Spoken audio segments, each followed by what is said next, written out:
Yo, what is going on, guys? It's your boy Russ back again with some more Madden 19 Ultimate Team. This is episode number 72, and we have a pretty big episode today, man. Random Nat Team MVP, we get Joe Mixon.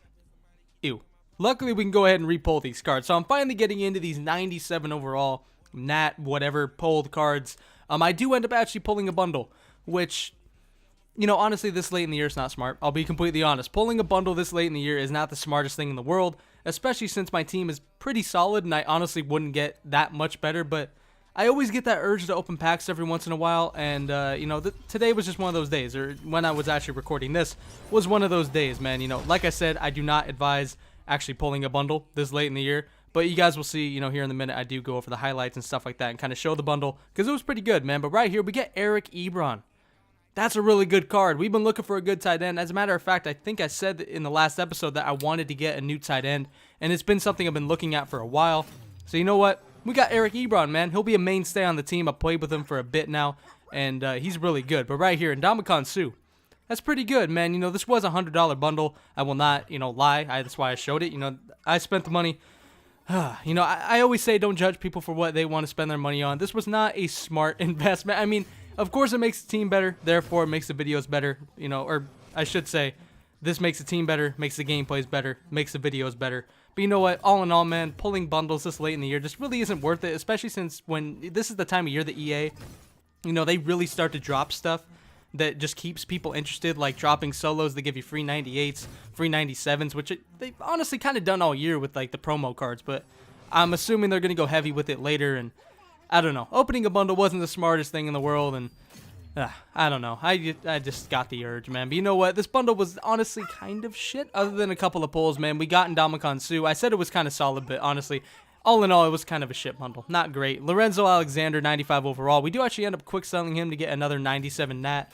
Why is everything Nat? Oh, that's another thing, too. I completely forgot. I meant to mention this right away, but when I bought this bundle, I thought that the topper was not Nat. I didn't read the fine print. I really didn't, man. But, you know, like I said, we get a couple good pulls. Throughout this bundle, I saved the topper for the end, expecting it to be an auctionable player because we had already gotten, you know, a couple Nat players, and I figured we'd get another one from all the players we got in the packs. We could quick sell or whatever. But the topper, man, I was shocked and very, honestly, kind of annoyed that all of them were Nat. Again, I didn't read the fine print. That's my fault. I don't remember them ever doing that. I really don't. I don't remember them having Nat toppers. From what I remember, it was always an auctionable topper. And when I read the stuff for the Ultimate Legends, it said it was a 94 plus auctionable player. So, I don't know. I guess I just didn't really pay attention, read the fine print. So I spent $100, a little bit upset at the fact that I didn't even get an auctionable player at the end. I thought we'd get like 500K, I'd be able to spend big money on somebody. But unfortunately, we didn't. Or maybe, you know, get somebody we could use as well. But, you know, you guys can see the bundle, you know, at this point, not really much going on at this point. You know, I already got the good pulls out of the way pretty much. But you guys can see, like, Mason Foster, that's actually a Husky player. Javon Curse, you know, a bunch of pity pulls here and there. But I figured I'd go ahead and show this whole bundle because I have not shown you guys a bundle, like, all year long. I have not shown you the bundles that I've opened. I've only opened, I think, one or two previous to this. But this is, you know, my third, I'm pretty sure just my third bundle. And I've spent, you know, I think a little over $300 on the game. So a little bit too much, man. You know, definitely too much. But right here, you guys can see I kind of pause on this Norwell because I see the Nat, and I'm upset. But I do speed this up. You know, I was sitting there for a minute because I was honestly a little bit, I was fuming a bit, honestly, for real. Like when I saw it was Nat, again, I just didn't read the fucking fine print. Didn't even notice it till I pulled it. But you know what? It is what it is, man. And we actually do end up getting a pretty good player. We end up pulling Jerry Hughes, who is basically just a Frank Clark on steroids, in my opinion. He doesn't have as good a strength, but the tackling, the play rec, the block shed at 98 is insane and way better than Frank Clark. 98 finesse move. The only thing that he doesn't have is power move, and I don't think that really makes that much of a difference unless, you know, you're rushing the passer. You know, if you have higher power move, I think it makes you be able to get off tacklers more and, you know, sack the quarterback. But as far as run game goes, I think it's all block shed. So I'm okay with that. So we end up replacing our right end with Jerry Hughes. We pull Tahir Whitehead. We quick sell him because I didn't want to use him. He just wasn't all that great. And we get Alec Ogletree. Now, Alec Ogletree, again, is another card that I just don't want. Middle linebacker. What are we going to use fucking Alec Ogletree for? We already have Ryan Shazier and Bobby Wagner. So we pull it again. And this time we pull Oh my god. Fucking Tahir Whitehead, man. At this point, I have to quick sell a bunch of players or buy players off the fucking auction block or something. pulling these guys, it was just ridiculous. Actually, that was the ones before. These ones we have plenty because it was because of the bundle. We got so many because of the bundle, but eventually we do end up pulling Deshaun Watson, man. We're going to be using this QB for a couple of games. Get a fresh face in there before we go ahead and go to our other new QB. But we are going from Otto Graham to Deshaun Watson. I guess I didn't say, but last episode was Otto's last game, man. That's it for him. Otto played really well for us. We might get him back later, but right now we're going to rock with Deshaun Watson. Shaq Mason, we also pull him, and we will keep him as well. So with the bundle, we ended up getting technically three extra 97 overall team MVPs. So is it worth it? I can answer with a resounding no. Now, honestly, man, it's just because $100 is way too much to charge somebody, especially when you're pulling a Nat topper. Like, I just didn't think that was a Nat topper. Again, my fault for not reading the fucking fine print. But, ultimately, man, it's still fun. I had fun pulling the packs. I know a lot of people are going to say, especially my boy Easy told me, just buy coins, it's a lot better deal. I just like opening packs. I like that, the thrill of, it's basically gambling, but, that's basically what it is. Pulling packs is fun sometimes, and I just wanted to do it. Unfortunately, we didn't pull anything too great. We pulled Lorenzo Alexander and Ndamukong Suh, 95 each, respectively. But, ultimately, man, not that great. So starting off this game now in the first quarter, obviously the kickoff, whatever, went out of bounds. So we actually start at the 40-yard line. So going into this game with all of our new players, with Deshaun Watson, what do I expect? I don't know. I'm testing a bunch of new players. Honestly, man, this is not the way the team will stay. Is right here. We throw a bad interception, just trying to force it with Deshaun Watson. I was really just trying him out, seeing how we did. The hype behind this card was pretty high. People saying he's the next Vic.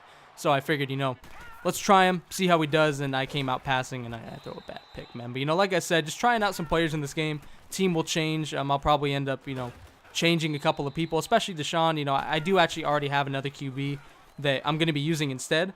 But Deshaun Watson is a good card to use for a couple gameplays, just to, again, get another fresh face in there. First episode in a while, we have not used Otto Graham, man. So, going into this game, there were just things that were different. Not using Otto forever, like I just said, it's just weird. When you use a QB for a long time, it does definitely feel weird when you use somebody else. And Deshaun Watson was a lot quicker, and it definitely felt different, man. His throw power was a lot higher than Otto Graham. And I'm not sure if I changed my chemistries this game or last game.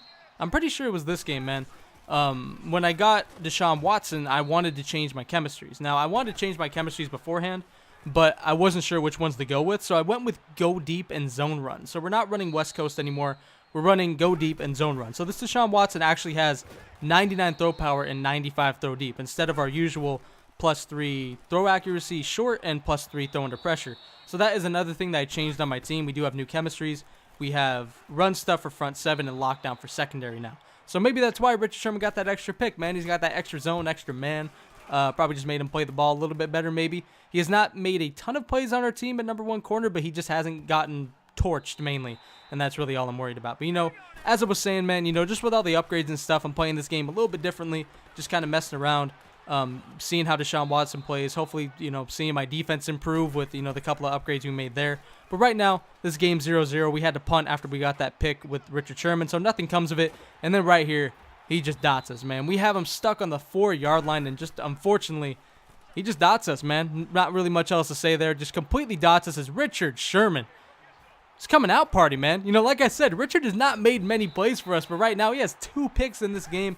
And this might be his first multi-interception game, and maybe the first game he's gotten a pick for us. I don't even remember him getting a pick until this game, man. But you know what? 2 picks in this one. He's having himself a day. I'll take it. Part of it is, first one was right at him, and the second one, that was really lazily thrown and way late. But right now, we're not doing shit with Deshaun Watson. Like, this has not been good. We are 1 for 6 to start this game. We do run the ball with Todd Gurley for the 4th time in this game. 4 rushes for 22 yards, so having a little bit more success there. Hit him with a nice spin move, but, not really going for anything extra. It's right here, 1st and 10, passing with Deshaun Watson again. I make a dumb read. I go to Eric Ebron, man, just seeing if Eric Ebron can do anything. Again, since we switched our chemistries, we do have, what is it? I think it's deep route. Yeah, it's deep route running and spec catch, and Eric Ebron with the chems does have 99 spec catch. So, right now, I'm just seeing what he can do. Again, messing around, and you can tell I'm messing around because that was awful. I tried to high point it to Ebron like 5 yards ahead of me.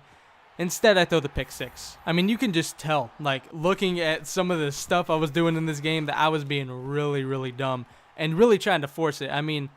Again, I was testing out Deshaun Watson. I was testing out Ebron. It was just a bad formula to give me. Like, honestly, you give me 2 new players, you give me a new receiver and a new quarterback, I'm going to be tempted to pass all game, man. That's kind of what happened, and that really is what happened, because, again, I just throw a bad pick to Ebron, or bad pick trying to go to Ebron ends up being a pick 6, and just like that, we're down 7, which it was going to look like another defensive battle, man, but instead, right now, it's looking like we're going to have to fight from behind, especially with our offense not really being all that good in the past couple episodes, not really being able to punch it in, as Eric Ebron showing that 97 overall, as he does end up eating a big hit at the end by Ronnie Lott. But still a really good catch and run by him, man, as right here we hit him again. Nice to see that Eric Ebron can hold on to, multiple passes in a row. That's definitely something I like in a tight end, is right here. Who do we hit? Mr. Eric Ebron again, man, inside the 5. Nice 31-yard completion. That's exactly what it was. And then we throw another pick. Ah, boy. Okay, so that one was just dumb. Again, I high pointed it, which is not dumb, but I did it to a 5'10 receiver. I tried to high point to Doug Baldwin. Just stupid. If I would have tried to high point to Eric Ebron, would have been way, way higher percentage. So you know what? Whatever, man. That just sucks. Going into the second half, we did end up, pretty much wasting our chance to put points on the board. So right now, down 7-0. He had the ball coming out of half. He does end up punting. So right now, with all of our new players, with how shit this game has gone, in the second half right now, we're only down 7. Right now, we're just trying to make some stuff happen, man. I'm looking for Eric Ebron, honestly, most of the time, because he seems like he's just the best overall receiver on our team, man. And he seems like he's really good. So, the first game we played with him, I was really looking for him right here. I'm looking for him down the field. He's triple covered. Instead, we find Vance McDonald, who has played really, really well and now can finally just be our main backup run blocking tight end. With Ebron having 80 run block, I'm fine leaving him on the field most of the time. So now we got Ebron and Vance, man. Like, that's a pretty good tight end combo if you ask me. But right here, 1st and 10, rolling out to the right with DeShaun Watson. So much faster than, oh, that was a good throw. So much faster than Otto Graham as we just lob it over the top. I think that was over Miles Jack. And it was just right in the breadbasket of Todd Gurley. And then he does end up punching it in for a nice little rushing touchdown. A nice couple plays by Todd Gurley right there, as we do end up getting in to make it 7-7 here late in the third quarter. That DeShaun Watson, you guys see it. I mean, that card, he makes some crazy plays, man. I will admit it. Like I said, he will not stay on the team, but the couple game plays you guys will see of him, he played pretty damn good. The first half I played really shitty with him, but it was really my fault. I was really making horrible reads. Second half, I calmed down. I made some pretty damn good plays with him. As right there, Richard Sherman tries to go for like a Superman catch, a Superman pick. Instead, the guy just ends up catching it. I don't know what type of animation Richard Sherman was doing. I think he should have just went in there and tried to bat it down, because the guy tippy-toed on the sideline. Like, how high up could that have been? But whatever, man. Bottom line, like I said, just messing around with DeShaun Watson, and he has played honestly really good. Like I said, reads have been bad, so right now on defense, we're trying to make up for my bad reads. Tied 7-7, we do get him stuck in 4th and 32. I mean, our D-line went off right there, man. But right now, like I said, tied 7-7, I'm not too worried. I'm really not. The first half just did not go well for us. I knew that if I just calmed down, settled down on reads, we would be fine. And right now, that's what I'm doing. But unfortunately, it gets us stuck in 3rd and 11 as we try to be a little bit conservative right there. But luckily, we do end up finding Jerry Rice. I avoid the big hit by getting down. Did not want to fumble. I've just been so scared of fumbling recently. Right there, Eric Ebron unfortunately cannot make the catch. It would have been for like 3 or 4 anyway. 2nd and 10, we decide to run. Not the smartest move as we get completely destroyed. 3rd and 9. DeShaun Watson looking all the way downfield. I'm looking for Eric Ebron. I really wanted to take the shot, but I don't. Instead, I wait, and he makes a hell of a throw on the run as Eric Ebron reroutes himself to the middle of the field. Is it cheese? Yes. But you know what? 95% of the fucking player base does it with Michael Vick. I'm doing it with DeShaun Watson. At least I'm switching it up a little bit. But 2nd and 4, we do end up running with Todd Gurley. Not getting much right now, honestly, with 1:30 left. I'm just trying to get 1 first down, and we do. That 1 yard is easily gotten with a nice toss play. The guy just had no idea what to do when I ran the toss. It was just Red Sea parted. There was just a huge gap on the right side. So with 1 timeout left, the guy really can't do anything as he's coming out, basically just trying to let me score. We're going to take our field goal for sure until I kind of realized that why not just go ahead and take the field goal? When it's down to 20 seconds left, I just decided to run in, man. I mean, why not? 3rd and 5, we take our touchdown. Todd Gurley gets in, and we go up 14-7. Honestly, at that point, the game was really over. I mean, I could have ran it down, kicked the field goal with no time left, but I figured why risk it? Or why risk that? I can't get the words out, but you know what I'm trying to say. I mean, just why risk it? There's really no reason to. I mean, the guy's giving us a touchdown. We take the field goal. We possibly miss it. We're going into OT. Instead, we take our touchdown, 14-7. 8 seconds left. The guy just has no time. I mean, there was 18 seconds left when I squib kicked it. I wanted to make sure he couldn't return the kick on us either. I was really trying to get this win, man, and luckily we do. We ended up giving the guy his only points on the game. Defense played lights out. I mean, they played completely lights out. Didn't give up any points of their own. The only points we gave up was a dumb pick six when I high pointed to Ebron. But the past couple of games, man, past couple episodes have been good. This one was obviously a huge upgrade episode, kind of just a weird redheaded stepchild type game where I'm messing around with Deshaun Watson, kind of, just messing around with Eric Ebron as well. I was doing weird stuff in this game, but you know what? Ultimately, we come out with the win, man. Even after all of our dumb reads, our dumb decisions, we come out with the win. That's all that matters. Again, defense went off. We have a couple more upgrades coming in the next couple episodes. I do end up, changing a couple things, considering that those cards quick sell for so much you can re-roll and try to pretty much get whoever you want. So you know what? You guys got some more, additions coming soon. But anyway, hope you guys enjoyed this episode. Hope you enjoyed the upgrades. And as always, I'm out. Peace.